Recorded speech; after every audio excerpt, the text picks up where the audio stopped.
Oke, assalamualaikum warahmatullahi wabarakatuh. Selamat malam semuanya.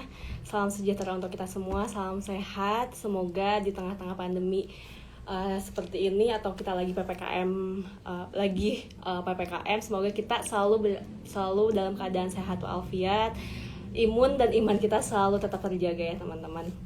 Oke, malam ini aku bakalan sharing sama dua sahabat aku yang super keren banget, yang emang paham di bidang tourism juga. Semoga bisa memberikan wawasan kepada teman-teman yang nonton hari ini, malam ini, untuk mengembangkan atau meluaskan wawasan terkait pariwisata. Nah, untuk sesuai dengan e-flyer yang udah dipublish sebelumnya, kita akan mengangkat tentang pariwisata dan konservasi. Kemarin alam istirahat, sekarang alam butuh wisatawan. Nah, kalau misalnya teman-teman penasaran sama temanya, sebenarnya mau dibahasnya tentang apanya sih sebenarnya gitu. Teman-teman bisa stay tune terus sampai akhir sharingnya. Dan kalau misalnya ada beberapa pertanyaan yang mau ditanyakan, silahkan ditanyakan di kolom Q&A ya teman-teman. Aku juga nanti bakalan bacain beberapa pertanyaan yang udah dikumpulin kemarin yang aku share gitu. Oke, ini ada beberapa yang udah join. Makasih teman-teman udah join. Nah, teman-teman, seperti yang kita ketahui ya, kalau misalnya kita berbicara tourism atau pariwisata ini ketika ada pandemi COVID-19, pariwisata adalah sektor yang paling terpuruk, paling awal terpuruk gitu. Dan juga diperkirakan sektor pariwisata ini juga bakalan jadi sektor yang paling akhir untuk pulih. Makanya seluruh akademisi, praktisi, dan semua stakeholder pariwisata ini sangat-sangat concern untuk membangkitkan pariwisata gitu. Jadi banyak sekali diskusi-diskusi tentang tourism karena kita tidak bisa kita tidak bisa untuk menentukan strategi yang tepat dan cepat gitu di tengah-tengah pandemi dan di tengah-tengah kondisi yang benar-benar tidak bisa kita perkirakan. Tapi kita bisa memilih dan terus mencari strategi yang tepat untuk terus menghidupkan pariwisata khususnya di Indonesia gitu. Dan informasi lain juga bahwa penurunan wisatawan juga ini sangat-sangat signifikan gitu. Bahwa sekitar 70-90% wisatawan dari mancanegara juga ke Indonesia turun sangat-sangat drastis. Jadi ini juga sangat melumpuhkan sektor pariwisata gitu, teman-teman. Oke, kita udah join belum ya, Faiz sama Rifki? Aku coba invite dulu.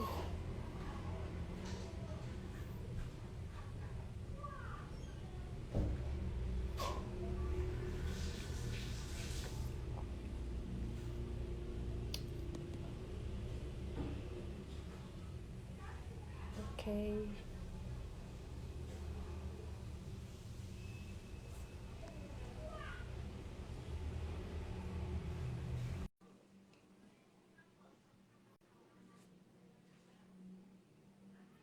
Teman-teman, kalau misalnya ada pertanyaan silahkan ya. Hai Hai, Rifki, hai kita Ki. nunggu Faiz kali ya. Oke, nggak apa-apa, nggak Sebelum apa-apa. ini. Gimana Ki kabarnya?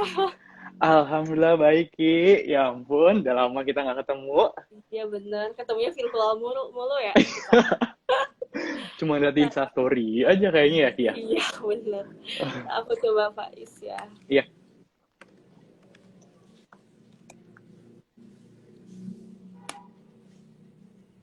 Oke, kita nunggu satu lagi ya narasumber mm-mm. kita, Faiz.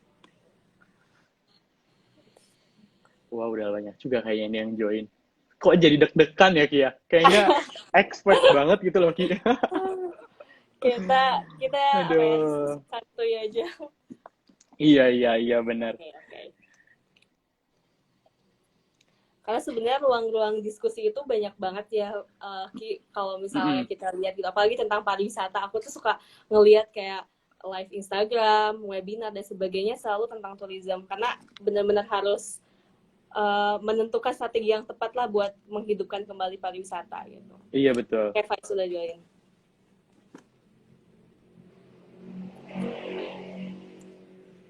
Mana ya? Sekarang Kiki lagi sibuk apa, Ki? Kalau boleh tahu, Ki. Ya, sibuk apa ya? Lagi ya kerja tetap gitu. Terus Mm-mm. ya belum join ya Faiz. Bentar, bentar. Wah, sambil kontak ya. Mm-mm. Oh, ini udah Faiz, kata Faiz. sinyalnya oke nggak sih? Apa? Sinyal Faiz. Faiz kayaknya tinggal di mana nggak tahu deh. Oh nggak bisa ya? Kata Faiz sudah sih, dia udah join katanya. Oke.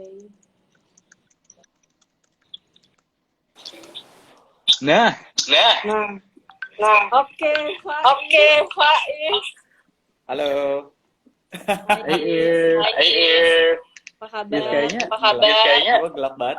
playback nggak sih? Apa? Is, Suaranya gelap banget. Faiz playback deh kayaknya. Suara gua ini mau ya? tidak suara Kiki. Oh iya benar. Masih feedback nggak sekarang? Coba cek. Iya, masih. Masih. Mm-mm. Ya gimana dong? Ya udah keluar dulu masuk lagi. Oh iya, oke. Siap. Oke. Maaf ya teman-teman, biasa kalau misalnya live sharing kayak gini live Instagram pasti ada gangguan teknis. Iya, bener banget. But that's the thing loh, sama apa ya namanya online segala macam online ini, kita jadi harus kayak cope with the technology dan kita juga nggak bisa nyalahin ya. Maksudnya apa ya, kondisi kayak gini sih kayak blessing in disguise gitu loh. Maksudku tuh jadi kita ada beberapa pihak yang memang harus jadi lebih keep up dengan teknologi. Maksudnya dia juga harus jadi provider yang lebih keren gitu maksudnya. Benar. Untuk bisa memberikan pelayanan yang terbaik. Kita juga ngerasa bahwa ada ini loh ada yang terimprove nih dari teknologi di Indonesia gitu kan. That's a good thing. Kita harus lihat bright side-nya aja sih Ki sebenarnya nggak sih? Benar. Aduh. Jadi harus bersabar aja lah ya. Betul. Benar ya. Kayak pariwisata sekarang juga kan sebenarnya ya ada blessing, ada positifnya hal ini terjadi, tapi juga buat orang-orang yang di industri, wah struggle-nya gila-gilaan sih Ki. Wah, iya sih pasti banget sih. Soalnya emang sektor tourism tuh udah mah paling awal terdampaknya ya, terus paling terpuruk banget gitu. Betul. Dan diperkirakan tuh justru paling akhir untuk bangkitnya gitu. Betul. Jadi ya lumayan struggle-nya mana ya Pak? Oke. Faiz sudah menuju join kah? Udah sih tadi. Nah, mungkin masih feedback kali ya. Masih sih Is. Tapi di gue nggak feedback sama sekali ya, gimana dong? Tapi lo pakai headset. Kayaknya headset gue lebih berisik lagi. Cobain deh. Cobain dulu deh. Boleh. Emang ini banget ya, hancur banget ya feedbacknya. Iya. Biasanya gue teleponan nggak pernah ada ini. Bentar ya guys, gue cari headset gue dulu. Bentar, udah. Sok lanjut. Gak apa-apa. Ini kita santai kok, asik. Berarti kamu WFH ya, Ki? WFH. Saya udah sekarang dari kapan? dari yang pas mulai PPKM darurat itu loh. Oh, oke, udah lumayan. Iya, ya. jadi waktu pas mulai PPKM darurat, udah langsung WFH full sampai sekarang dan sampai nanti perpanjangan kita di sampai akhir Juli kan ya. Sampai Juli kan? Iya, walaupun belum dapat email lagi sih dari kantor mengenai apakah kita bakal full WFH sampai Juli apa enggak gitu loh. Tapi kayaknya sih bakal sih. Lama banget ya. Iya, Tapi emang betul. kasusnya masih belum stabil sih. Jadi ya mau gimana lagi ya. Gitu. Anyway teman-teman, jadi Rifki ini adalah teman S1. Rifki sama Faiz itu sebenarnya teman S1 di UPI, Emerald UPI, Manajemen Resort and Leisure, itu jurusan pariwisata di UPI. Terus kita bertiga itu meneruskan studi S2, tapi di beda-beda gitu. Mereka memutuskan untuk di luar negeri dan saya memutuskan untuk di dalam negeri. Jadi kalau Rifki ini di Monash University, jurusan apa sih, Ki? Aku apa gue yang ambil, ya udah santai aja lah ya. Kayak gue ambil ini Ki, ambil Master of International Sustainable Tourism Management. Oke. Gitu. Itu ya Jadi di Monash University ya teman-teman. Betul. Faiz. Gitu. Wah lumayan juga nih kayaknya. Iya ya, semoga sharing kita bermanfaat hari ini. Iya. Halo, Oke. nah feedback nggak? Feedback nggak? Enggak. Enggak ya? Enggak. Enggak, yes. Oke. Seriusan? Ya, alhamdulillah. Oh iya. Oke. Biasanya feedback justru. Oke, teman-teman. Ini di kamar mandi. Iya, ya. Enggak, di kamar gua. Kalau Roni ini dong, gaung dong suaranya. Nah, teman-teman, Oke. kalau Faiz ini dia nerusin kuliahnya itu di mana sih? Di Glasgow University ya? Jurusan Ya, aku kuliah di University of Glasgow di jurusan Tourism, Heritage, and Sustainability. Iya. Nah, kalau misalnya aku di Indonesia aja. Ambil apa dong S2-nya Rizky di di mana Indonesia. gitu. Menendah banget ya. Di Indonesia, tapi insya Allah ya PhD-nya aku di luar, amin. Amin. Jadi aku di Sekolah Tinggi Pariwisata Bandung di MHI, jurusannya ya Tourism Management gitu. Jadi tapi kita kalau ketemu emang bahasnya tourism terus nih, jadi wawasannya saling tukar pikiran, seru banget lah sama mereka. Oke, anyway, thank you banget Faiz dan Rifki udah mau bantu aku untuk merealisasikan Instagram Live pada malam ini dengan tema Instagram Live percobaan ya. Is kalau berisik sih, Is. Iya, Is lagi di Tuh mana? kan gue udah bilang, headset gue tuh emang kenceng banget, dia terlalu sensitif. Kalau misalnya gue pakai headset, itu bakal berisik. Kalau misalnya gue nggak pakai headset, itu bakal feedback. Lu pilih deh gue yang mana.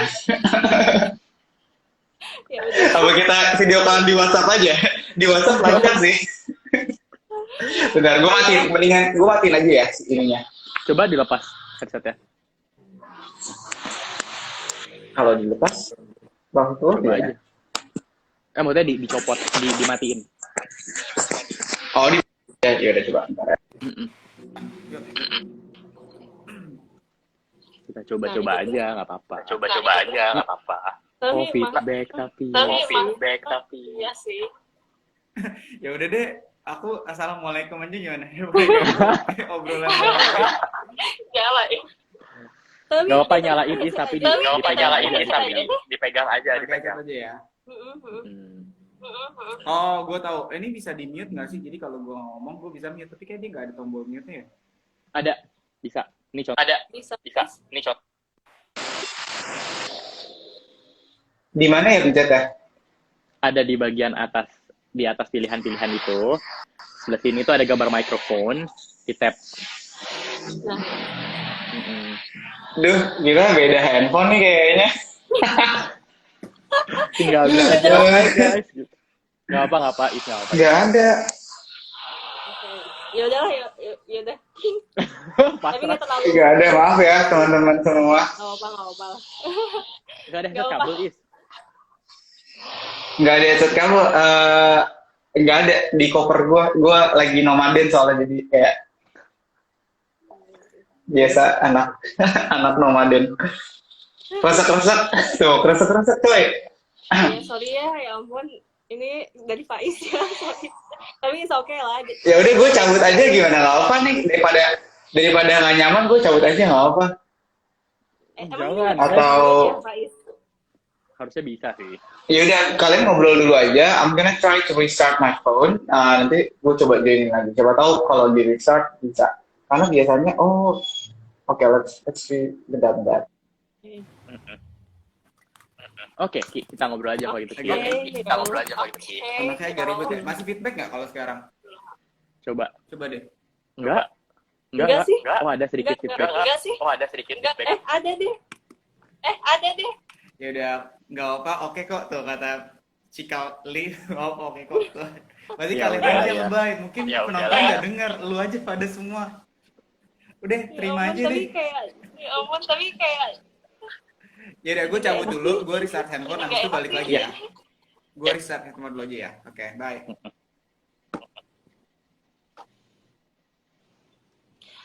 Faiz, oke. Perasaan dari kemarin kita briefing juga pas Faiznya selalu aja. Ya udahlah, is okay teman-teman, ya maklum ya. Karena ya namanya juga ini ya. Ya, Online. namanya ya, online jadi pasti ada ininya. Udah kita ngobrol-ngobrol dulu aja sih, Wes. Ya udah ya. Oke. Kita ngobrol Ayo. ke sesuai dengan brief kita kemarin gitu. Jadi kan kita kan ngambil tema pariwisata dan konservasi gitu. Terus tagline-nya juga ya kemarin alam istirahat, sekarang alam butuh wisatawan gitu.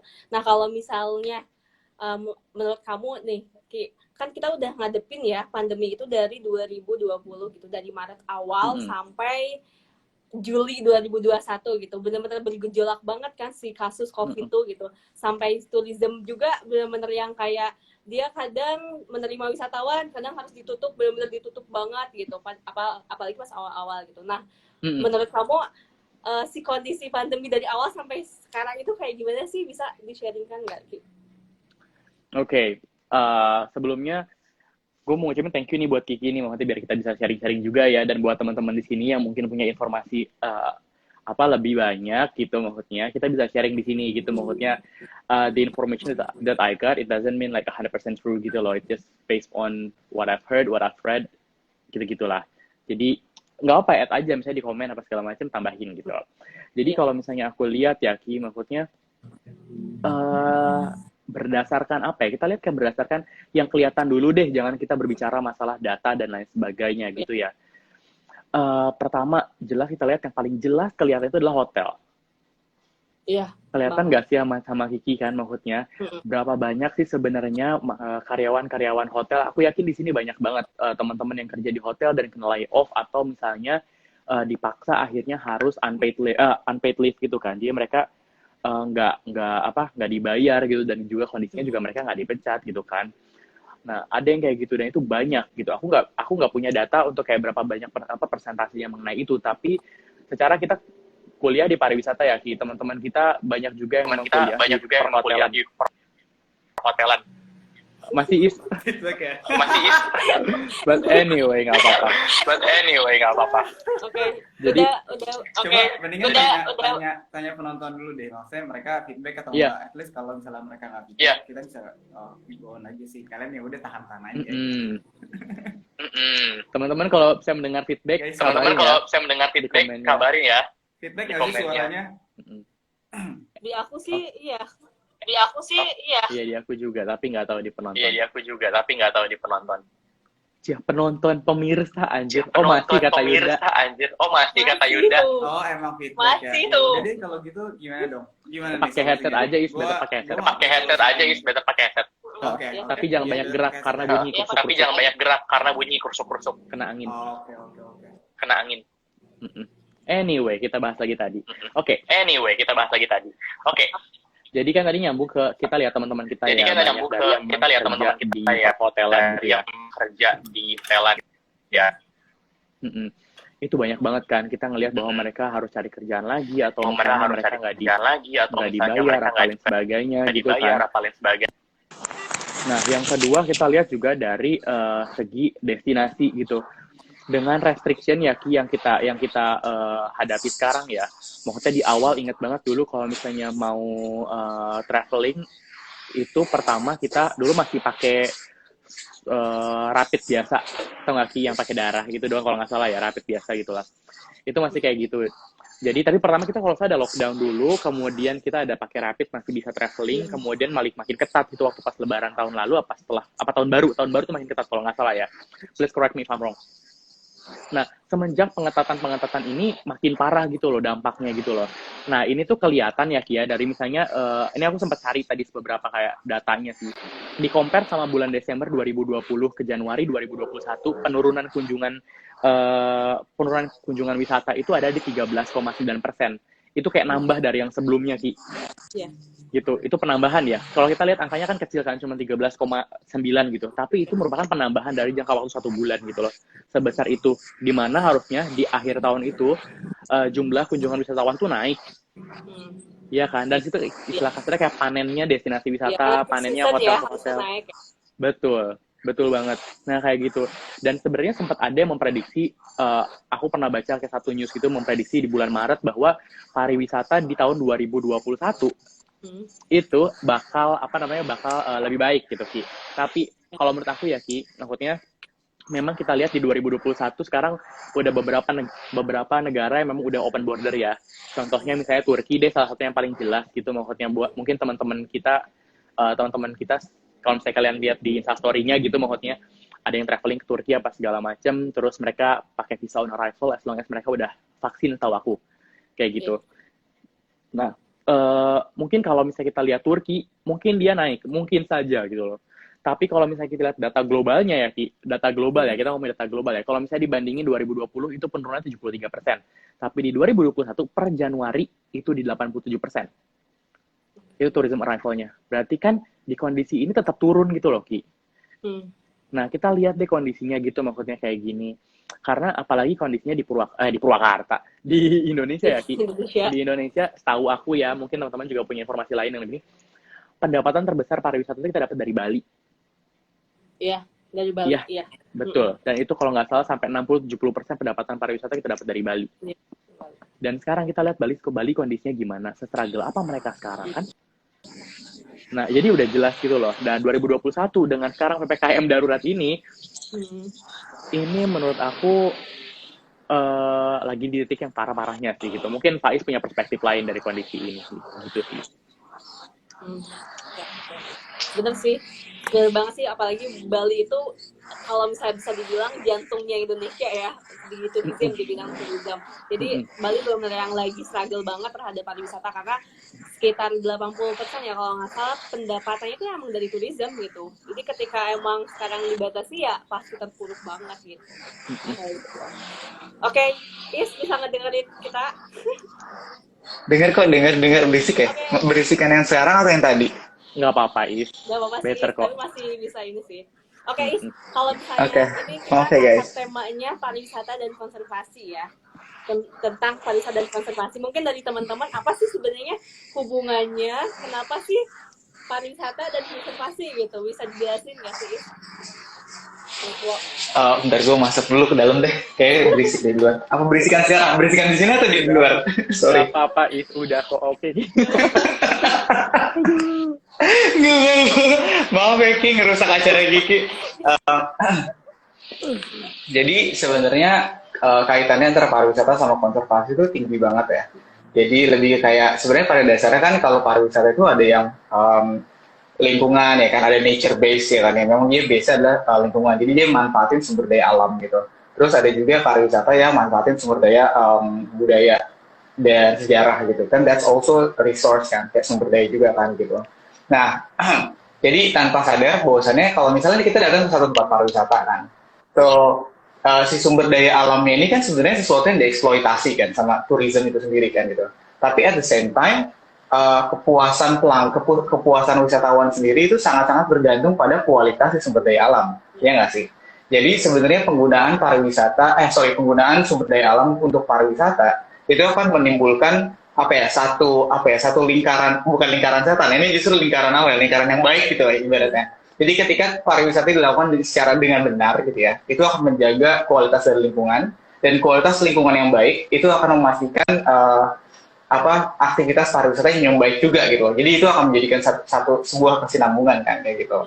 Nah, hubungannya dengan konservasi apa sih kayak gitu? Kan konservasi itu basically adalah preserving the nature, right? Jadi gimana caranya ini nature yang kita punya hari ini itu bisa dikonservasi, bisa dikonserv, bisa bertahan sampai ke generasi-generasi berikutnya. So dengan adanya pariwisata di tempat tersebut, artinya kan ada usaha-usaha mempertahankan kualitas dari tempat tersebut kan. Artinya pariwisata itu sangat-sangat berpengaruh terhadap konservasi. Yaitu basically secara sederhana gitu kan. Jadi kayak gampang aja sih sebenarnya gitu. Contoh lainnya misalnya kita ngomongin alam dan kita ngomongin budaya dan sejarah aja. Kayak misalnya kalau misalnya tanpa pariwisata, mungkin kayak contohnya Kiki Mojang Gajaka, ya kan, Abang None, siapa yang mau ngewarisin? Ya nggak? Yeah. Kalau misalnya nggak ada pariwisata, nggak ada yang menarik kan, nggak ada yang mau. Jadi kayak ibaratnya budaya dan sejarah jadi semakin tidak signifikan gitu dalam kehidupan kita. Ya nggak sih? Mau nggak mau, walaupun itu bisa didebat kalau misalnya itu kayak komodifikasi dari budaya dan sejarah gitu. Tapi kalau menurut aku kayak as long as it preserves the resource, why not? Kayak gitu. Kayak misalnya begitupun dengan alam kan.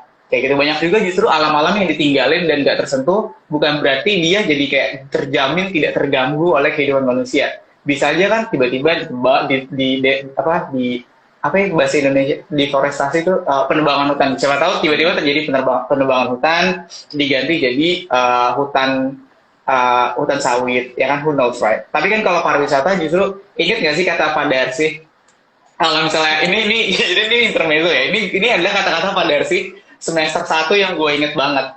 Jadi Pak Darsi itu bilang gini, pariwisata itu pinter, dia itu bisa memanfaatkan alam dan membuat uang dari alam gitu ya, memanfaatkan alam secara economically tanpa merusak alam tersebut sebenarnya.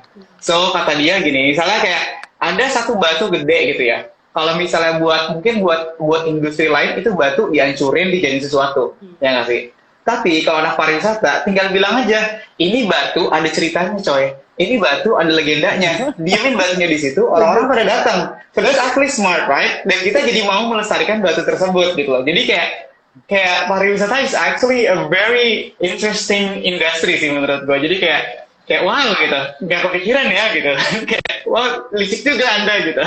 Tapi well, that's something yang jadi kayak lumayan regeneratif ya. Mungkin kalau bahasa Rizky sustainabilitas kan kayak regeneratif yang gitu-gitu kan, kayak circular ekonomi dan sebagainya. So I think pariwisata merupakan salah satu tools yang benar-benar bagus untuk hal tersebut gitu, including konservasi tadi. Ya benar-benar. Kalau misalnya diibadatin ya, kalau misalnya kemarin kan sebelum adanya pandemi ini banyak industri pariwisata itu yang kurang memperhatikan akan hal tersebut ya. Kayak misalnya tuh mass tourism tuh benar-benar yang menjadi hal yang agak berisik ya. Mass tourism tuh kayak sorry agak terdistract ya.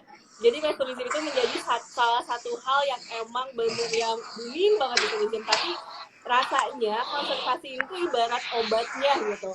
Mass tourism itu kemarin kayak penyakitnya, tapi konservasi ini kayak ibarat obatnya gitu. Jadi mengobati lah pariwisata yang emang sifatnya masif dan membuat si pariwisata ini lebih berkualitas dan lebih terjaga gitu. Kayak gitu ya. Oke, untuk Faiz dan Rifki, Isabi oke ya? Kita kedengeran kok. Kedengeran. Masih berisik nggak sih? Udah lumayan. Udah, cuman suara lo aja kekencengan nih jadinya. Iya benar. Sorry. Ups. Oke, gue berusaha menurunkan volume suara gue. Ada suara ya Allah. Berarti gue harus ngomong terus ya Yun ya? Berarti gue harus ngomong terus nih. Susah fokusnya gitu. Oke, yes. Kalau kan sekarang itu pandemi itu menyebabkan ya sektor pariwisata itu tuh naik turun banget ya, apalagi pas awal-awal pandemi itu memang ditutup full gitu, terus pas waktu udah agak stabil dibuka, terus pas waktu booming lagi ditutup, benar-benar yang labil lah gitu saya tuh.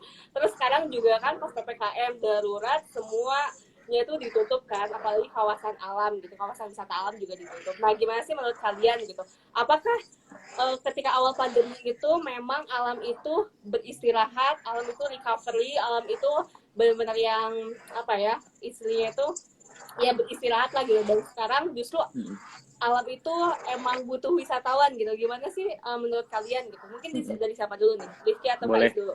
Boleh gue dulu ya berarti. Okay. Kita menikmati berisiknya dari Faiz aja dulu kayak sebagai background gitu. Oke semua dengerin semua gue. Gue berusaha menahan ketawa supaya nggak berisik. Ya anyway, kayak tadi ngomongin masalah yang kayak Kiki bilang gitu. Maksudnya pada saat selama pandemi ini pariwisata beristirahat gitu, maksudnya si resources-nya, nature-nya apa segala macam beristirahat. Is it true or not gitu kan? Tanpa kita kita nggak usah mencari di intro dalam sih, itu terlihat sangat jelas itu loh Ki, terlihat sangat jelas itu, banyak banget artikel dan juga misalnya kayak info-info di Instagram apa segala macam nunjukin bahwa memang ternyata banyak hal-hal yang memang terjadi pada saat kita beristirahat gitu karena COVID ini loh, si industri beristirahat karena COVID gitu loh. Nah kelihatan juga alamnya mulai kita ketahui gara-gara emang.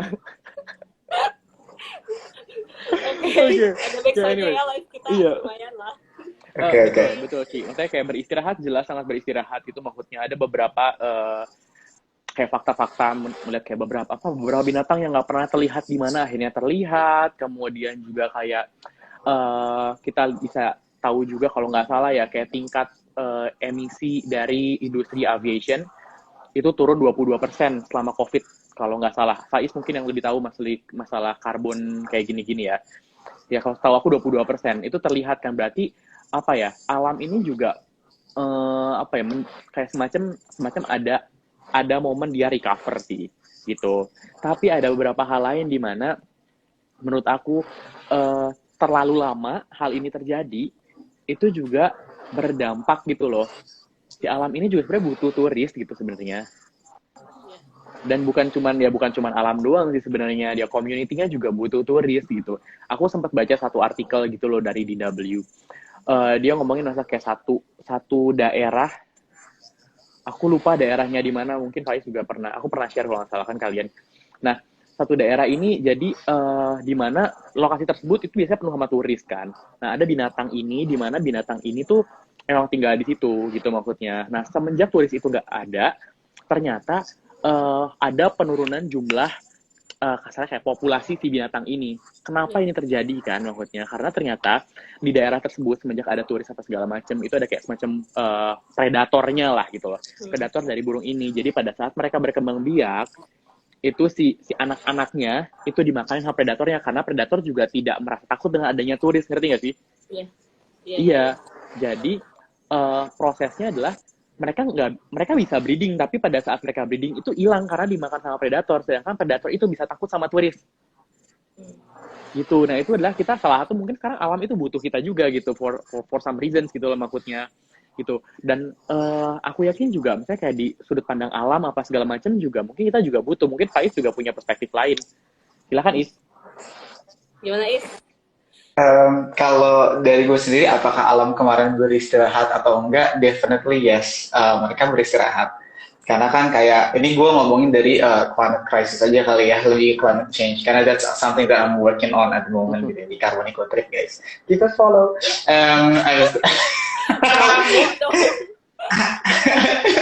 Ya lumayan dong. Ya, jadi kayak, kalau misalnya, jadi buat yang belum tahu, bahwasannya kayak sekarang kita ada di dalam masa krisis iklim gitu ya. Jadi kayak di mana kayak di bumi ini kita sedang dalam masa krisis iklim, di mana kalau misalnya dalam waktu 10 tahun, which is 2030, kita nggak berhasil menekan kenaikan temperatur suhu bumi, maka kita akan masuk ke dalam masa yang disebut dengan irreversible. Jadi kayak the point of no return. Jadi kayak di mana kita nggak akan balik lagi ke bumi hari ini kayak gitu. Dan kita lakukan itu kayak ekosistem biosfer dan segala macam nggak bisa balik lagi kayak gitu. Apapun yang kita lakuin, kalau misalnya kita nggak berhasil menekan kenaikan temperatur kita ini kayak gitu. So what's gonna happen then gitu, kayak apa yang akan terjadi kalau terjadi?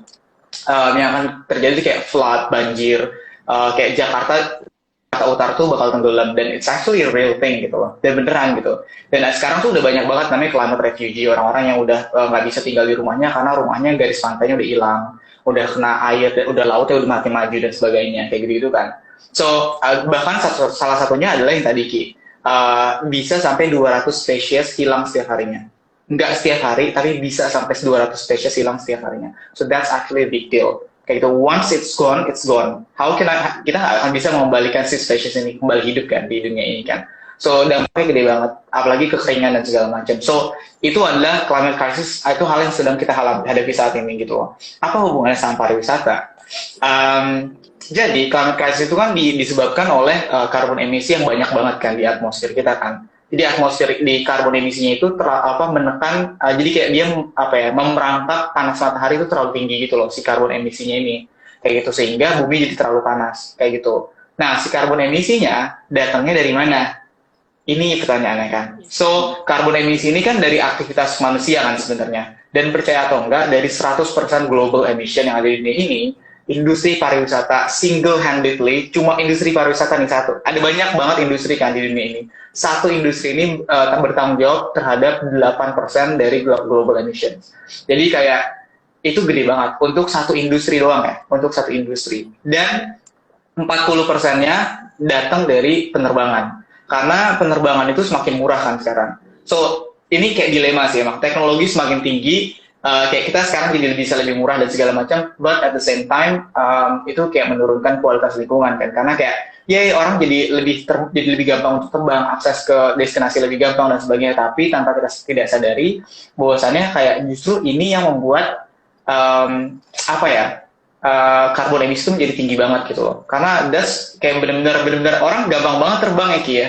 Kayak benar-benar kayak udah tinggal by headphone aja gitu. Sekarang semua benar-benar teknologi sangat memudahkan kita terbangkan gitu loh. Dan apa yang terjadi ketika pandemi? Tidak ada orang yang terbang. Wow, ada orang yang terbang. Cuma maksudnya nggak sebanyak dulu kan gitu. Benar tourism tuh dimatiin kan tourism itu loh. Dan paling orang-orang yang tourism pun domestik. Ya nggak sih? Paling kan dia memilih untuk pergi domestik kan. Nggak terlalu banyak orang datangnya kayak doing international flights lah gitu. Itu sangat jarang sebenarnya kayak gitu. So the amount of aviation activities yang tiba-tiba drop itu tuh benar-benar ngebantu banget soalnya. Jadi carbon emission yang tadinya tinggi banget, so mungkin gue nggak tahu ternyata kalau misalnya sampai 22% turunnya, that's actually a very good number. Kalau misalnya kita bisa kayak gitu. Tapi sekarang pertanyaannya, apakah alam membutuhkan manusia? That's actually a very good question. Sekarang tergantung nih pertanyaannya, alam yang mana sih Ki yang membutuhkan manusia? That's a tricky question. Karena kalau misalnya kita bilang oke, tourism dinaikin lagi, gimana nasibnya atmosfer kita sekarang?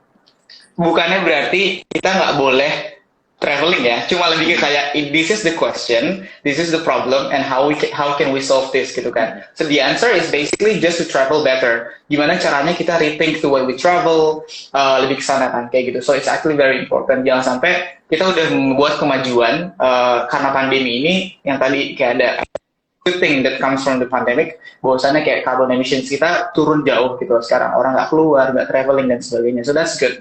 Cuma kayak gitu, dan ya itu sih, walaupun emang kayak to some extent Rifki juga bener banget, kayak misalnya ada kebun binatang, kayaknya tahun lalu ya Ki, waktu awal-awal kebun binatang tuh kelaparan sekarang, maksudnya binatang-binatang di kebun binatang kelaparan dan sebagainya, karena mereka nggak kurus. Karena again yang tadi itu sebenarnya pariwisata yang support konservasi ini kan sebenarnya kan gitu loh. Dan ketika pariwisata itu nggak berjalan, mereka nggak punya uang untuk konservasi si binatang dan alam ini. So ya tricky sih, pariwisata selalu tricky sih. Kita sama-sama tahu ya pariwisata selalu tricky dari dulu. Iya, benar. Kalau misalnya mau nanggapin ya Ki, sedikit ya Ki mengenai itu ya, maksudnya kayak tadi Faiz, aku ada poin yang kayak Faiz bilang kayak let's say like after this COVID ya, we need to rethink about salfok goreng kuning. Kenapa gue yang bilang apa sih? maaf ya, gue nggak boleh ke distract. Sama gordeng lo. Oh, gordeng, goyang-goyang angin, kipas angin. But anyway, tadi apa namanya? Ngomongin dari kata Faiz ya, maksudnya kayak ada poinnya rethink about how do we travel kan. Kayak buat teman-teman semua yang mau tahu dan lebih aware lagi mengenai rating like how we travel responsibly gitu ya. Tolong follow juga Impact Travel Alliance Jakarta ya. Nanti itu banyak juga eventnya juga dari kita. Anyway, yeah, but that's actually what we do gitu loh. We try to educate people about like how they can travel better kan. But anyway, dan itu benar ya. Maksudnya kayak kita bisa lihat setelah ini mungkin ya, it's like leaning toward that direction gitu. Orang dan beberapa destinasi yang mungkin punya funding yang cukup oke dan juga mulai concern about this, dia mulai berpikir gimana dia bisa nge-manage carrying capacity-nya. Carrying capacity itu adalah daya tampung sebuah kawasan, sebuah destinasi untuk turisnya gitu. Maksudnya anggap misalnya kalian punya kawasan sekian, tapi turisnya packed banget, penuh banget. Nah itu juga bisa merusak alam kan. Ada cara ngitungnya sendiri gitu maksudnya. Nah itu mungkin in the future ya, mungkin pada saat setelah COVID ini selesai, beberapa destinasi-destinasi besar dan juga mungkin Bali ya, gue yakin Bali juga bakal mulai berpikir untuk bisa memanage travelers yang masuk gitu loh ke destinasinya gitu. Dan mereka juga dengan alam beristirahat, kita bisa melihat bahwa situasi di mana ternyata alam itu bisa lebih indah kalau misalnya kita juga bisa tone down our ego and kayak gantian lah gitu loh maksudnya. Just follow the rules di mana si destinasi ini punya gitu. So setuju sih. Dan kalau aku juga automatically we are going to towards that direction sih. Semoga, hopefully. Oke, justru yang beberapa yang aku tangkap dari beberapa diskusi sama di webinar ya. Jadi kan masa depan pariwisata itu lebih ke sustainability ya. Jadi ini tuh sebenarnya kunci di era pandemi seperti ini tuh ya kita harus mempertahankan keberlanjutan gitu. Kalau misalnya kemarin before pandemi ini ada banyak banget industri pariwisata itu yang profit oriented gitu ya. Gimana caranya mendatangkan turis, lebih quantity tourism lah. Gimana caranya mendatangkan turis sebanyak-banyaknya gitu untuk mendapatkan profit yang sebesar-besarnya. Ini kan sebenarnya kurang baik juga ya. Tapi ketika adanya pandemi kayak gini, dengan adanya kita harus kayak berjarak lah dan sebagainya, jadi visitor management atau tadi carrying capacity yang Rifki jelasin ini emang harus tegas untuk diterapkan lah di beberapa destinasi gitu, apalagi destinasi alam ya, karena kan itu punya hitungannya sendiri ya, itu lebih bisa ngeprotek alam sebenarnya gitu, jadi bisa terkontrol lah pergerakan si turisnya gitu, itu sih.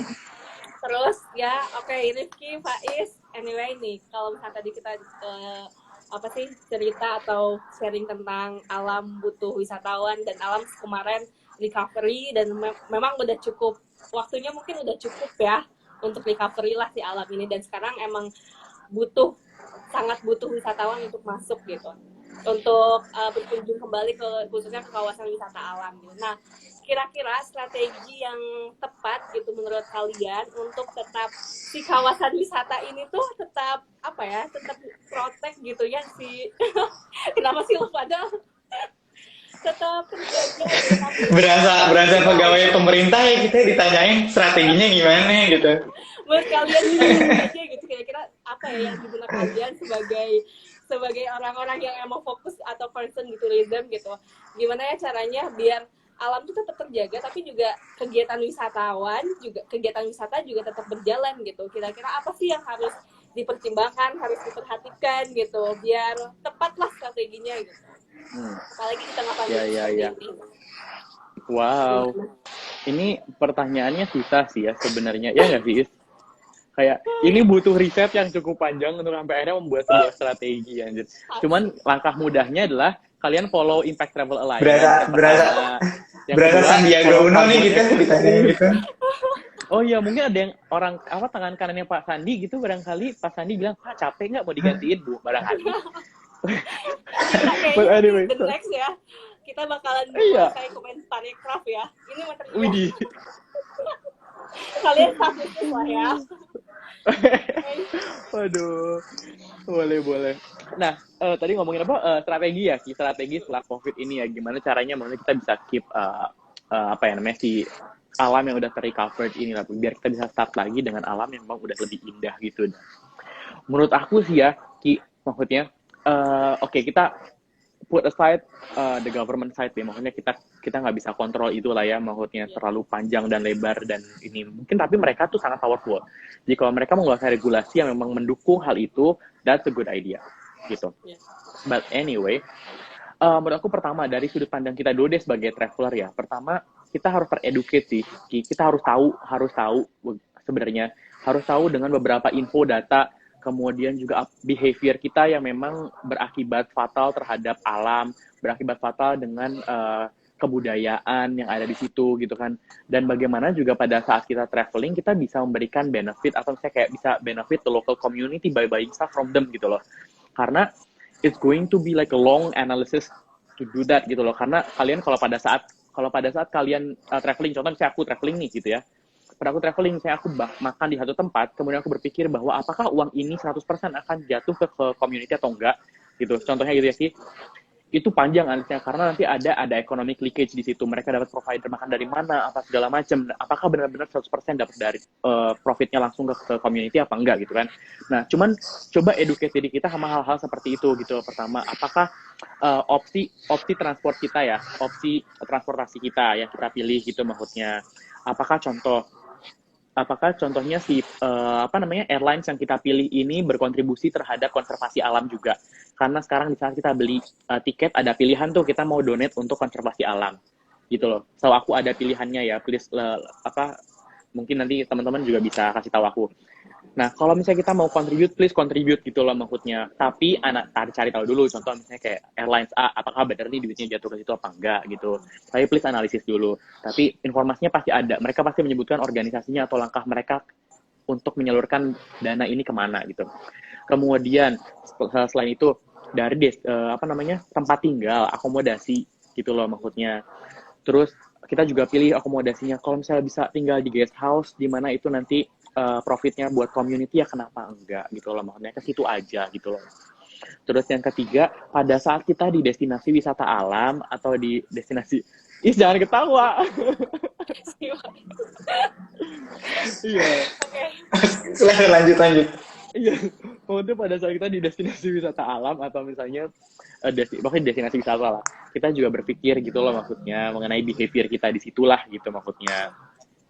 Dan dari sudut pandang destinasi itu sendiri, semoga destinasi ini juga udah mulai berpikir gitu loh maksudnya cara memanage si wisatawannya, bagaimana mereka mengatur carrying capacity-nya. Menurut aku dengan sistem booking online yang dimana sekarang banyak sekali destinasi wisata udah melakukan itu bisa jadi cara mereka loh maksudnya, kayak maksimal sekian ratus orang yang bisa masuk, ya udah that's it gitu loh maksudnya. Jadi mereka menurut aku juga sekarang jadi kayak lagi semacam training lah untuk ke arah situ gitu. Jadi ya dari kitanya harus juga tereducate seperti itu, beberapa aspek dari pada saat kita traveling itu harus sangat-sangat kita pikirkan. Dan dari destinasi wisatanya kalau bisa, selain dia bisa mengontrol wisatawannya, kemudian juga bisa berkontribusi untuk alam dan juga community. Itu sih menurut aku. Oke, kalau lo gimana, Is? Ini pertanyaannya apa sih, sampai lupa deh pertanyaannya. Menurut lo kayak solusi lah, lebih ke solusi kali ya. Jangan strategi, agak berat ya strategi. Solusi yang tepat kalau misalnya si alam tuh pengen tetap terjaga. Rifki lo pakai filter. Sebenarnya kalau kegiatan wisata juga tetap berjalan gitu. Gimana sih, hal apa sih yang harus dipertimbangkan atau diperhatikan? Sebenarnya kalau solusi kita bisa ngomongin sistemik atau kita ngomongin individual kan, kayak solusinya individual atau sistemik kan. Karena at the end of the day, tourism is still a business, gitu kan. Kayak business needs to survive, business needs money to run, right? So that's actually very kayak udah itu paling logical aja sebenarnya. So nature-nya adalah business kayak gitu. Kita bisa ngomongin conservation, kita bisa ngomongin ecotourism dan sebagainya. At the end of the day, it needs money to run, to sustain itself gitu kan. So it's actually a business. Menurut gue lebih ke, karena gue di Carbon Eco Trip, kayak gue kan berusaha ya kayak gimana caranya kita educate masyarakat gitu ya, educate turis gitu tentang kayak how to actually travel cooler. That's our campaign by the way, so follow #travelcooler. Jadi kayak travel cooler itu adalah kayak gimana sih caranya kita traveling yang lebih ramah karbon. Asin kayak kita suka ada komen gue boleh shout out dulu dong ke Cut Sayang. I love you Cut Sayang. Kayak aktif banget kalau ada souvenir giveaway dia dapat nih. Ya tulis aja alamatnya Cut Sayang. Jadi kalau menurut gue kayak gimana, jadi kalau di gue sendiri kan gue berusaha mengeduket orang kan gimana caranya nih kalau misalnya kita jalan-jalan gitu ya, gimana sih caranya supaya kita tuh lebih produksi karbon emisi kita tuh jauh lebih rendah. Ini contohnya nih kayak saya yang bilang AC di kamar dan segala macam. That's actually very true. Kayak gitu, hal-hal yang kita coba edukasi ke turis-turis kita adalah ke tamu-tamu kita, bukan turis-turis kita. Ke tamu-tamu kita adalah kayak try to plan, kayak di plannya coba kalau misalnya lu bisa naik kereta dan it's actually still make sense for you to take the train, then take the train. Gak usah naik pesawat kayak gitu. Kecuali kalau misalnya kita ke Jogja tapi harus ngisi seminar gitu ya, itu beda lagi kan, kayak itu buru-buru. Tapi kalau misalnya kita punya waktu seminggu gitu ya, why not you just take the train gitu, kayak 8 jam di train it's fine lah gitu menurut gua, ketimbang karena jauh banget emisinya kalau lu naik pesawat sama lu naik kereta. So that's we have to remember, right? Terus yang kedua adalah reducing offset ya, reducing karbon emisi yang kita keluarin. Contohnya kayak tadi, cek AC di kamar udah dimatiin atau belum, kayak gitu. Atau cek misalnya, kalau percaya atau enggak, kalau kita nyolok listrik nih, ngecas ya, kalau kita udah selesai terus colokannya masih nempel, it actually cost you money. it actually cost electricity gitu. So actually plug it out lah gitu. Jangan sampai ditinggal ngecas, udah penuh tuh ya, udah mau meledak gitu. Tapi kita nggak keluar cabut gitu kan gitu. Jadi kayak coba tuh terus yang berikutnya bisa kayak coba untuk wisatawan kayak try to eat locally. Lebih ke kalau tadi Rifki apa alasannya karena kayak try to empower locals. Kalau menurut gue sendiri, it does empower local. It's actually true, it's good. Tapi at the same time, sabun juga sabun gak lupa. Jadi panjang ya, jadi panjang. Kita mau ngomongin sampai deterjen nih. Gue juga bisa sih kalau ngomongin sampai deterjen. Jadi gini, kalau misalnya berikutnya terus kayak misalnya kita ngomongin masalah makan gitu ya. Kalau misalnya kenapa gue bilangnya locally, kan si bisingnya hilang kalau Faiz ngomong. Jadi kalau misalnya gini, kita makan sesuatu yang kayak kita makan, it doesn't have to be kayak nggak harus makan yang tradisional, it's fine. Coba tahu kan nggak suka pecel, nggak suka gudeg ya nggak apa-apa ya. Kalau misalnya nggak suka kan itu preference masing-masing kan. Tapi gimana caranya makanan yang kita makan itu di sumbernya lokal. Jadi nggak misalnya gini, vegetarian dan segala macam ramah lingkungan, tapi source-nya ambil almondnya dari diimpor dari Belgia, ya kan sama aja bohong ya sebenarnya. Ada cost emisi yang dikeluarkan dari transport si kacang ini dan sebagainya kayak gitu. So try to choose better options in your traveling. Dan yang terakhir adalah offset. Offset itu yang tadi, yang greener choice, yang kalau misalnya naik pesawat dan segala macam, apakah ini kayak konservasi dan sebagainya. Nggak suka pecel. Aku suka pecel kok sayang. Nah jadi tadi gue ngomong apa ya? Offset yang terakhir adalah offset gitu lah. As much as we reduce our carbon emissions, tetap ada carbon emisi yang pasti kita keluarin kan kayak gitu. So gimana caranya? Kita harus kayak ibaratnya kayak bayar dosa sih. Jadi kayak misalnya kita offset ke dalam project-project yang berusaha mengalihkan karbon emisi dari udara ke dalam tanah lagi kayak gitu, sehingga atmosfer kita nggak semakin banyak menyerap panas dari matahari. So that's something that we can do kayak gitu. Itu dari wisatawan sendiri ya. Tapi ini hubungannya sama karbon emisi doang ya. Kita belum ngomongin soal sustainabilitas kayak tadi sabun, ya nggak sih, deterjen, habis itu eco accommodation. Kita destinasi sendiri kan kalau kata Revi kayak carrying capacity dan sebagainya. Although kalau carrying capacity itu bukan ada kuasanya, nggak di kita ya Ki ya. Kuasanya di manajemen. Betul. Ya kan? Kita kan nggak tahu kalau kita datang penuh ya nggak tahu kan kita. Betul. Nah kalau itu ya makanya jadi kayak another thing adalah sebenarnya regulasi sih. Mungkin Kiki kali ya bisa di masa depan ya kan regulasi dan segala macam influencing the government kayak gitu. Kalau gue kan anaknya lebih ke la gitu kan, nggak bisa nih influencing the government. Cuma mungkin orang-orang kayak Kiki yang bakal bisa dan gue yakin Kiki juga ngerti banget sih how to influence the government dan sebagainya. Karena at the end of the day, misalnya kita bisa bilang nih, bahwasannya green is good misalnya. This is something yang kayak kita harus lakukan gitu ya. Tapi at the end of the day, kayak misalnya gini, ibaratnya gue ada yang jualan, ini opsinya green, sama nggak green. Biasanya kalau yang nggak green kan jauh lebih murah kan daripada yang green kan, karena yang green tuh ada aja nih cost-nya kan kayak gitu. Sedangkan daya beli kita nggak cukup, ngerti nggak? Lebih ke kayak beli deh, at least kalau misalnya lu ada duit aja Ki, lu punya duit 1 juta ya kan, ada paket harganya 700 sama 900.000, lu pilih yang mana? Semua sama, cuma yang satu ada konservasinya. Kemungkinan besar orang, apalagi orang Indo ya, gue lebih ke yang murah akan milih yang 700 dong. Ya nggak sih yang 700 dong? Ya nggak sih, gue akan pilih yang 700. Kenapa emangnya? Soalnya apa kewajiban gue untuk beli konservasi? Gue nggak punya kewajiban untuk konservasi kan sebenarnya kayak gitu. Ya kan, itu 200.000 lumayan tuh, gue bisa beli oleh-oleh ya kan, gue bisa beli jajan dan segala macam gitu. Nah artinya ini harus ada regulasi dong dari atas kan? Ya nggak sih, ada regulasi. BTW kan ngomongin alam. Bajing-bajingnya alam banget. Kita ajak live aja gimana? Kayaknya sayang boleh diajak live di sini deh, seru banget deh sayang. Yuk kurban yuk. Iya ini bajing banget ya. Iya nak. Iya jadi kayak sebenarnya policy sih, lagi-lagi policy sih ya kan, kayak misalnya jangan sampai kalau misalnya yang salah satunya adalah green tax ya. Kalau tadi yang Rifki omongin adalah green tax. Jadi kayak gimana caranya? Kayak misalnya lu terbang nih. diwajibin semua orang gitu ya. Semua orang yang ngeluarin karbon emisi. Kita ngomongin karbon emisi aja ya, karena gue lebih ininya di sana ya. Misalnya kayak lu yang ngeluarin karbon emisi lebih dari misalnya berapa kilogram kayak gitu, lu wajib bayar pajak green gitu misalnya untuk konservasi. Semua dikenain kayak gitu kan selesai. Ya kan? Jadinya enak gitu loh. Semua jadi ada. It's actually our responsibility gitu. Jangan lupa pada sahur besok puasa. Puasa apa ya? Oh, puasa ini tahu, puasa Syawal, puasa Idul Adha.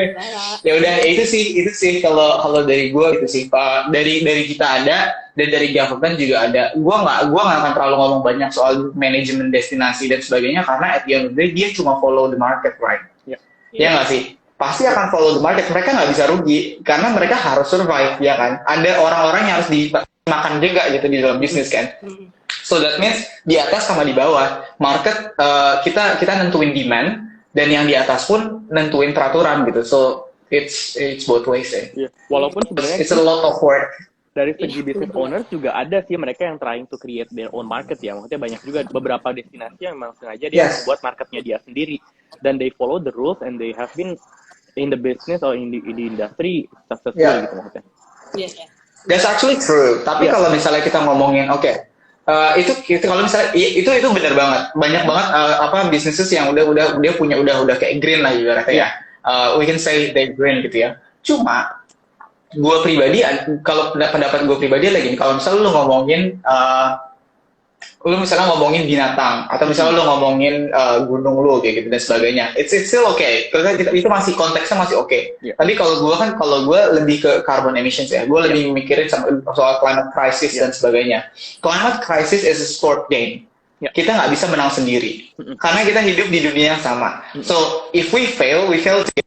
Gak peduli gue segreen apapun gue akan tetap mati. Karena yang lain gak green kayak gitu. So it's actually for all of us to work on together sebenarnya kayak gitu. Jadi tapi at the end kayak apakah lu bisa jadi kayak single yang kecil-kecil ini, yang destinasi kecil ini ngelawan misalnya Jatim Park yang segede gitu. Gimana tuh ceritanya ya kan? Sebut merek Bu.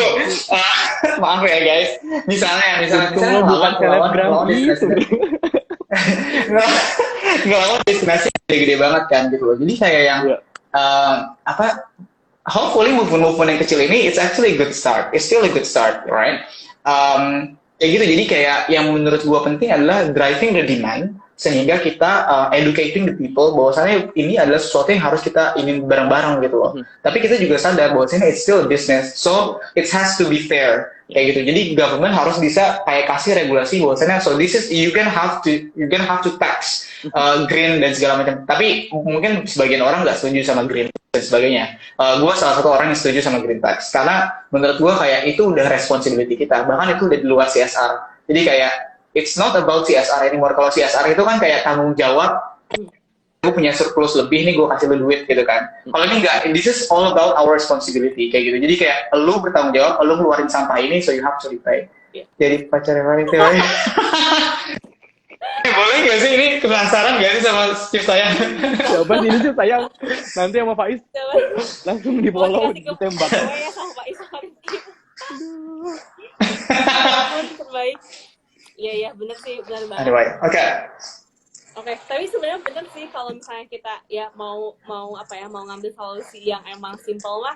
Kan kalau misalnya pariwisata itu sebuah sistem ya, terus di situ tuh ada pelaku-pelakunya, di situ ada pemerintah yang membuat kebijakan, industri pariwisata yang emang menerapkan kebijakan yang udah dibuat sama pemerintah dan menerapkan konsep-konsep yang lebih terjamin lah gitu, lebih aman atau lebih sustain gitu. Dan si pelaku kita sebagai traveler juga ini juga tingkat awareness-nya juga kan kalau misalnya di Indonesia masih agak kurang ya.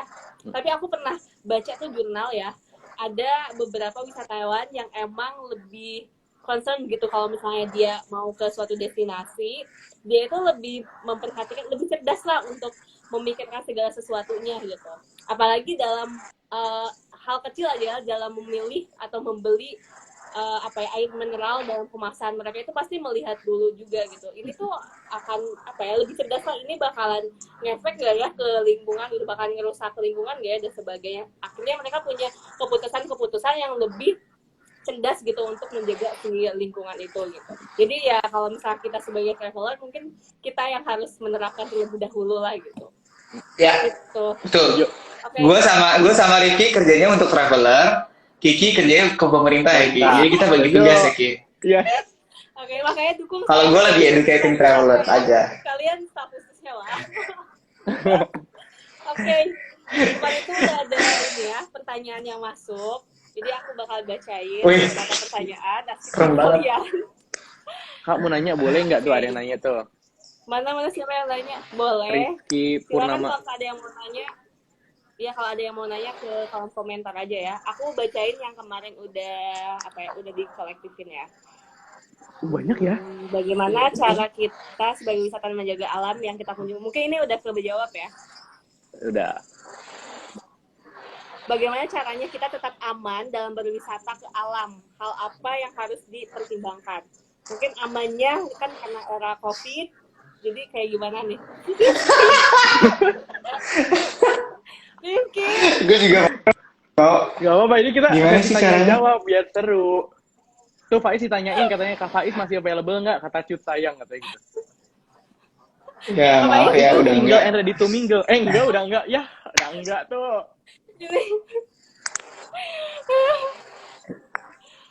Tadi Ki ulangi pertanyaannya. Gimana Maaf. nih guys? Ini ada yang nanya yang itu. Ricky, Ki boleh gak sih? Gue gak serius nih, gue gak bisa serius kalau lu kayak gitu. Nah, ada ya. Ulangi Ki pertanyaannya, maaf I. Sorry ya, kalau dikumpulin emang susah lah. Emang kayak gini gitu. Besok lusa gue pakai Kiki deh, pakai dulu. Assalamualaikum Kiki. Mohon maaf. Aduh ya Allah. Aduh ya Allah. Ini jawab dulu yang kemarin aja deh. Bagaimana Iya, caranya gimana, Ki? tetap aman dalam berwisata alam? Tetap aman. Di era COVID Kitanya. ini ya, di era COVID, hal apa yang harus Oh, di era COVID. dipertimbangkan? Oh, oke. Kalau dari aku simple. Lakukan protokol 5M.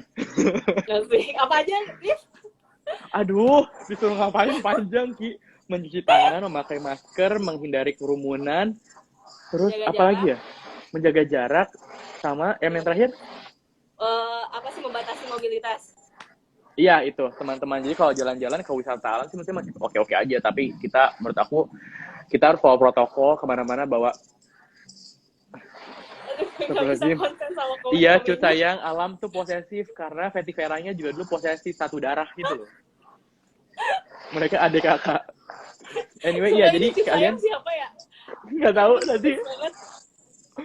But anyway, ya kayak gitu. Kalau kata gue sih ya follow aja protokolnya. Kemudian juga kalau menurut aku ya kita tuh tinggal di daerah yang menurut aku kayak alamnya bagus-bagus kok gitu. Maksudnya coba aja travel around your city gitu loh.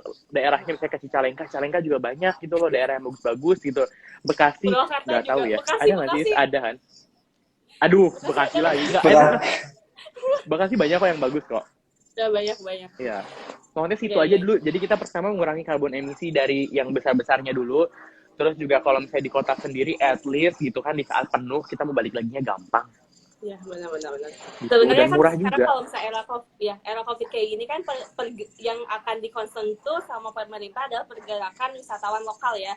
Jadi diarahkan dulu tuh si wisatawan lokal itu untuk berwisata di daerahnya terlebih dahulu gitu. Karena kan aku pribadi aja gitu kalau misalnya ditanya udah kemana aja di Jawa Barat, masih belum banyak sih sebenarnya gitu. Jadi mungkin itu juga ya yang harus diperhatikan tadi ya, protokol kesehatan harus tegas diterapkan sama kita sebagai wisatawan, dan kita juga harus memilih dan memilah mana destinasi yang memang udah tegas juga gitu menerapkan protokol kesehatan. Kayak gitu. Kenapa sih alam dijagain? Alam selama itu. Soalnya Allah, aduh ini nggak kuat ini, ngakak banget. Si alam belum vaksin tuh kasihan. Oke, bentar ya, cari lagi. Anyway, ini ada yang nanya tau, Kak, yang di posternya kayaknya, Kak, kok pada nggak pakai gelarnya kan udah S2 semua. Ini ada yang nanya kayak gitu, ada yang mau jawab? Faiz, silahkan jawab. Maksudnya? Udah S2 kenapa nggak dimasukin Maksudnya gelarnya? Kemarin kayaknya ini yang kan aku nge-share itu tuh e-flyernya Oh. Q&A. karena kita punya satu visi yang sama, tidak fokus kepada gelar tapi fokus kepada ilmu yang kita mau dapatkan. Dan Belum lunas, gelarnya belum lunas nih, masih dibayar utangnya. Enggak, canda guys. Oke, apalagi? Udah sih kayaknya udah kejawab juga ya, wisata alam yang aman di era COVID udah tadi kejawab. Oke, udah sih, kayaknya udah deh. Udah kejawab semua. Ini tinggal di komen nih, Ki. Yang mana sih? Ada nggak? Nih, ternyata pertama dari Ricky PN. Dari Ricky nanya, yang educate pelaku pariwisata seperti hotel siapa harusnya gitu loh maksudnya. Siapa? Coba jawab. Faiz, silakan Faiz. Apa pertanyaannya? Astagfirullahaladzim. Yang educate. Ini chat saya second account-nya siapa sih? Gue tau tiba-tiba second account-nya. Enggak, bukan second account gue anjir. Aduh. Ternyata second account gue sendiri. Yang nonton account gue semua anjir. Pelaku pariwisata kayak hotel Seperti itu hotel sebenarnya siapa? gitu? Nah, Pak, silakan jawab dulu. Masa pandemi. Ya mungkin. Apa sih? Gimana ulang lagi pertanyaannya? Ini gue jelasin ya, Is, pakai mungkin bahasa yang lebih mudah. Jadi, ya kan tadi kita ngomongin masalah kayak responsible to educate turis kan, gitu maksudnya. Nah, sekarang point of view-nya ada di pelaku pariwisata seperti hotel. Nah, untuk melakukan edukasi ini, siapa sih sebenarnya yang harus nge-educate mereka gitu? Oh, ini menurut gue menarik banget ya bahasannya. Ricky ya yang nanya ya. Menurut gue bagus sih. Karena kan kayak siapa sih yang sebenarnya bertanggung jawab mengedukasi turis wisatawan kan? Pada dasarnya, jadi theoretically gitu ya, supaya kelihatan mahasiswanya, bekas mahasiswa gitu. Jadi theoretically, tourism itu menurut gua, bukan menurut gua, jadi tourism itu adalah salah satu experience design ya. Jadi tourism itu kan adalah sebuah experience yang didesain oleh sekelompok orang gitu ya. So ntar gua ngedesain nih, gua turnya mau kayak gini-gini, atau misalnya di hotel, gua ngedesain kayak toiletries-nya kayak gimana. Toilet kayak gimana, anduknya gimana, berapa kali sehari dan segala macam. So those kind of things, right? Dan secara nggak sadar pariwisata itu orang-orang, jadi ada knowledge transfer gitu loh. Ketika lu lagi melakukan itu, ada knowledge transfer dari destinasi atau dari orang-orang yang lu temuin di tempat wisata kepada lu gitu loh. Dan tergantung the way you perceive this person gitu. Misalnya gini, kalau lu ngelihat bahwasannya kayak hotel bintang 5, kayak misalnya let's say aman. Misalnya aman itu sustainable, ya kan? They don't need to actually teach people about that. Kalau misalnya just show them how to be responsible and how to be sustainable. This is Aman way misalnya, contohnya gitu ya. Gue nggak dibayar sama Aman by the way. Jadi kalau misalnya kayak gitu kan, jadi ada yang kayak pernah nggak sih lu ngerasain nih, lu ke hotel, terus lu bilang dalam diri lu sendiri, kayak gue pengen nih kamar gue kayak gini, ya nggak sih? Kayak gue pengen deh ini bagus deh desainnya kayak gini, ya nggak sih? So that's the thing. Kalau misalnya kita, berarti tadi perkataan gue lumayan kurang tepat ya ketika gue bilang destinasi wisata, manajemen, atau misalnya kayak kita lah pelaku wisata, kayak at the end of the day bukan nggak punya peran ya, tapi perannya kecil, exactly perannya besar juga dalam mengedukasi ya, sorry for that. Jadi kayak tadi kalau misalnya lu punya hotel, misalnya hotel lu tahu hotel lu bagus image-nya dan segala macam, perceived well by the public dan sebagainya, terus tiba-tiba lu switch into sustainability kayak gitu, ya nggak sih? So you actually become a role model, right? Jadi kayak orang yang datang, orang akan melihat bahwasanya this is something that we have to do, ya. This is something that kayak jadi menurut gue peran hotel juga besar sih menurut gue, dan banyak banget hotel-hotel yang sekarang juga udah mulai go green kan, trying to choose greener options dan sebagainya. Kayak gitu sih. Actually, you guys have a lot. Cuma kalau gue sendiri nggak punya ilmu di hospitality. Kayak hospitality, ada yang belajar hospitality nggak sih? Kiki hospitality nggak sih, Ki? Enggak, bukan. Belajar Destinasi. Enggak ya? Kiki destinasi ya? Destinasi. Ya, kita jarang sih emang ada yang belajar hospitality ya, kalau di jurusan kita. Ya, cuman mungkin kalau mau nambahin ya. Iya. Kenapa Kiki? Lanjut, Ki. Enggak, Kiki dulu. Enggak mau. Kiki aja. Ih. Ya udah, berang. Kenapa sih? Ya Allah, udah lama banget. Ya kalau misalnya contohnya mungkin kita sering banget lihat ya kalau misalnya kita nginep gitu. Misalnya tuh kalau ke hotel biasanya kan kayak contoh kecil lah handuk gitu. Handuk itu kan diganti ya tiap hari biasanya. Kalau dulu ya, kalau sekarang kan bisa request kalau udah mau ganti ya request gitu. Kita telepon lah gitu buat ganti gitu. Terus aku juga pernah yang waktu itu yang bikin aku kagum ya dari pariwisatanya di Raja Ampat adalah si orang sana aku mau nyebrang ke salah satu ikon itu Wayat yang ada di Raja Ampat. Jadi si tukang yang ngendaliin si perahunya itu dia selalu bilang kayak gini, Mas Mbak tolong ya nanti sampahnya dibawa karena kita tidak menampung sampah. Itu juga sebenarnya secara tidak langsung itu tuh nge-educate kita juga ya untuk bertanggung jawab sama sampah yang kita hasilkan atau kita bawa gitu. Itu sih salah satu contoh-contohnya gitu. Oke. Silakan. Asik. Jadi kalau misalnya gue nambahin aja mungkin dari point of view-nya si yang gue tangkap dari pertanyaan Kiki ya, maksudnya nge-educate si pelaku pariwisata, bisnis owner-nya si hotel ini siapa.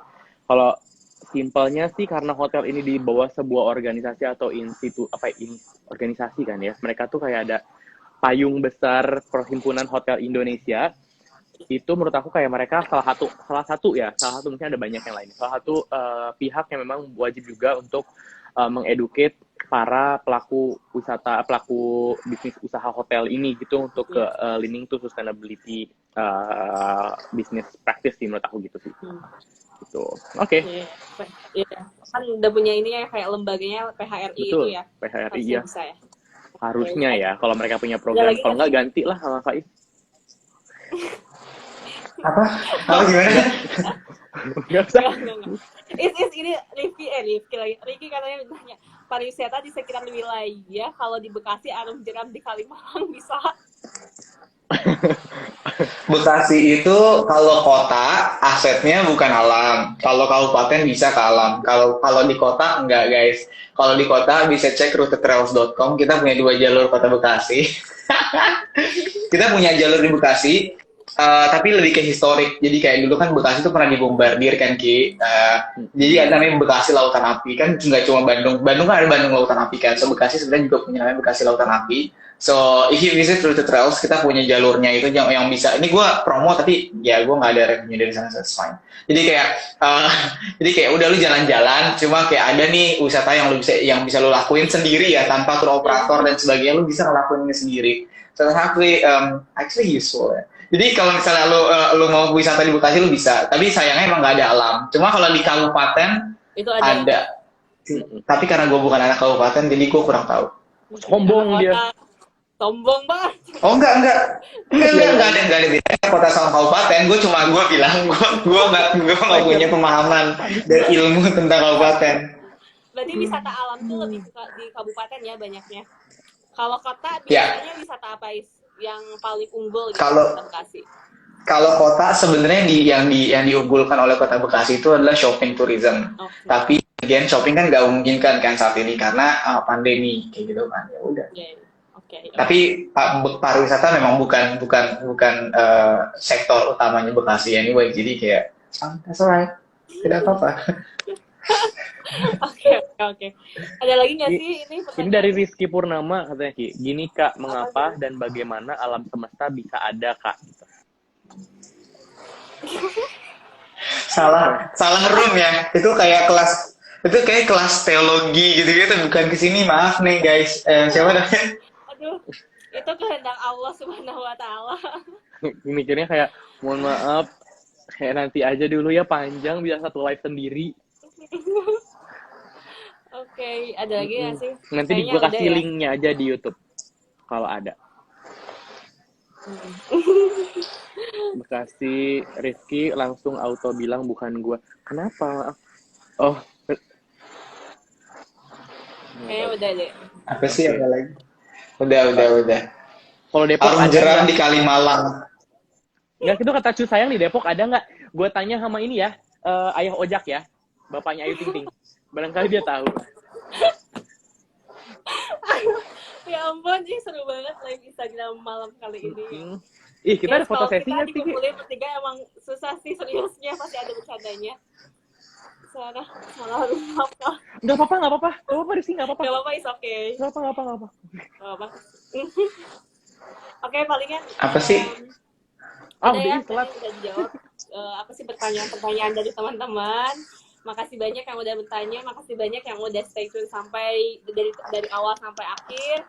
Dan khusus Rifki dan Faiz, makasih banyak udah mau join di live Instagram aku. Jangan kapok ya kalau diajakin lagi. Boleh, Ki. Oh, kirain nggak akan diajakin, Ki. Ya diajakin. Batch, kirain nggak akan diajakin lagi ya, Batch. Iya.